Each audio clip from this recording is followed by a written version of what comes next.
Il y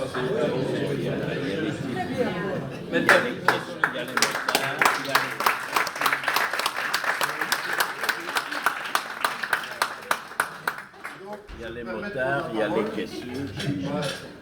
D'abord, Paul, parce que je t'avais promis que j'aurais une surprise, tu te souviens, le premier jour, je dis, j'aurais une surprise. Il faut savoir que la dernière fois qu'on est venu, et avec Stéphane et Fred, on a fait un peu de bruit au petit déjeuner. Et quand Stéphane a voulu s'inscrire, Paul a répondu, d'accord, mais à condition que vous ne fassiez plus d'esclandre. Donc on a un groupe WhatsApp qui s'appelle Moto, Amis et Esclandre. Alors on avait en fait pensé faire une petite esclandre, je sais pas, on ne savait pas très bien quel petit déjeuner. Et puis on s'est dit, bon, finalement on va se calmer, on va voir. Alors je me permets de prendre la parole pour dire deux choses qui pour moi sont importantes et je pense pour vous aussi. Ne me fais pas pleurer. Je ne serai pas loin parce que tu sais que je n'aime pas parler. D'abord je voulais te remercier, Paul. Je voulais te remercier de m'avoir spontanément proposé, quand je t'ai dit je ne peux plus continuer, de mettre ma moto sur la remorque et de m'emmener. C'est toi qui me l'as proposé, c'était mon option 2, mais c'est toi qui me l'as proposé avant que je te la demande.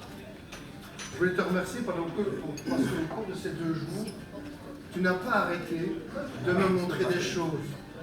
Tu as vu les cheminées? Tu as vu combien de cheminées il y en a au moins 5. Tu as vu les fenêtres? Tu as vu comment elles s'ouvrent à l'envers dans le miroir. Tu sais que les camions, ils ont 1 mètre plus haut, ici en Angleterre, en Europe. D'ailleurs, ils peuvent rouler sur le continent. Et regarde ci, et regarde ça. J'adore. Deuxièmement, je suis admiratif. Admiratif que tu m'aies supporté pendant des jours. Je ne m'en reviens pas moi-même.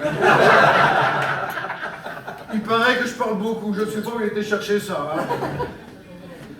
D'abord, il y avait le poids de la GS, il y avait le poids de la GS sur la remorque. Bon, c'était pas toujours facile à manœuvrer. Deuxièmement, j'ai une vieille vessie. On doit s'arrêter souvent. Jamais marchinier. Parce que la sienne, elle est ok. Hein. Je fume. Oh, ça sent la cigarette quand tu reviens. Oh, une fois, il m'a dit.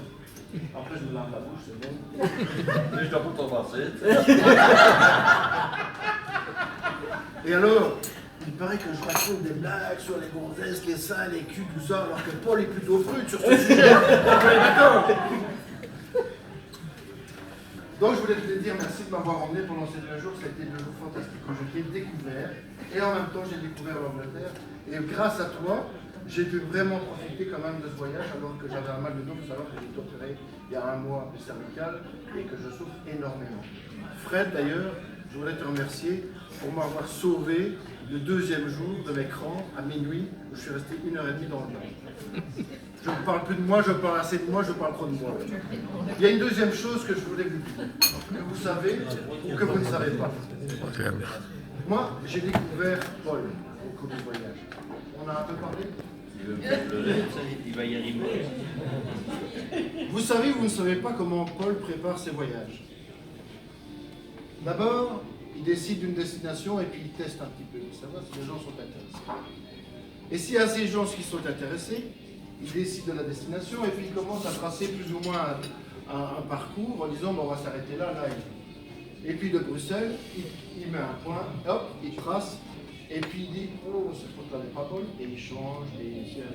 Ensuite, il regarde la carte, il prend son guide Michelin et il dit tiens, il y a ça à voir, il y a ça à voir, il y a ça à voir. Donc il dit je vais m'arrêter là, je vais m'arrêter là.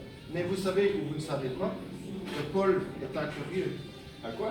Un curieux, un curieux. Et donc il voit quelque chose.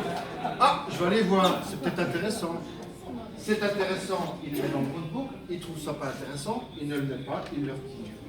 Ensuite, il prend sa camionnette et il va faire tous les kilomètres. Et à chaque waypoint, à chaque point trippé que vous avez sur votre niveau, il regarde si le point correspond. S'il ne correspond pas, il le corrige à la main pour que ça soit bien arrondi, que ça corresponde au carrefour, qu'il mette la bonne indication de la bonne ville qui est sur le panneau, pour que vous ne vous trompiez pas. Il s'arrête. Ensuite, il rentre à la maison et il change ses notes. Quand il a changé ses notes, il a 3 écrans. Il regarde ce que ça donne sur Trippy, sur Garmin et sur TomTom. Et quand tout est prêt, il vous l'envoie avec les photos qu'il a faites pendant la reconnaissance. Ensuite, qu'est-ce qu'il fait? Il a 4 GPS dans sa caméra. Il a 4 GPS, pourquoi?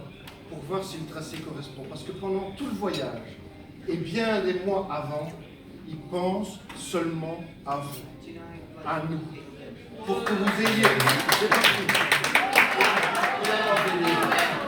Il pense à vous, il pense à nous, pour que vous ayez le plus beau voyage et que tout soit le plus parfait possible. Alors, C'est vrai. je suis admiratif Il va le faire pleurer. pour ton courage, pour l'amour que tu mets là-dedans, pour les heures que tu mets là-dedans, pour les nuits où tu vas te coucher à 1h du matin, tu penses qu'il y a encore un truc que tu pourrais corriger.